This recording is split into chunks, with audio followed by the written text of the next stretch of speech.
Hello friends, कसे आहात? So आज मी ठरवलं की ब्रेकफास्टला छान डोसा बनवायचा.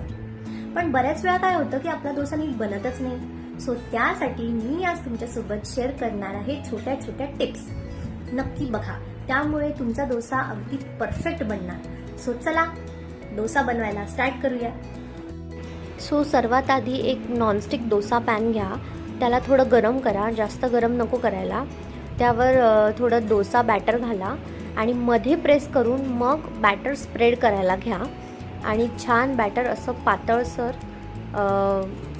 स्प्रेड करा. त्यामुळे एकदम छान क्रिस्पी डोसा आपला बनेल. तुम्हाला आवडत असल्यास तुम्ही त्यावर तेल किंवा तूप घालू शकता. नाही घातलं तरी पण काही हरकत नाही. आपला डोसा तसा पण छान निघून येईल. फक्त डोसा सर्व साईडने व्यवस्थित कुक करून घ्या, त्यामुळेच तो छान बनेल. नाहीतर मग चिकटण्याची शक्यता असते. म्हणून सर्व साईडने झाल्यावरती बघा आपला डोसा किती छान झाला आहे. आणि आणखी एक टिप म्हणजे तुम्ही बॅटर बनवताना तांदूळ आणि डाळसोबत 2 चमचे चण्याची डाळ घाला. त्यामुळे डोसा कधी चिकटणार नाही. मग तुम्ही कुठला पण तवा किंवा पॅन वापरा. सो बघा आपला डोसा एकदम परफेक्ट झाला आहे आणि भेटूया पुढच्या व्लॉगमध्ये.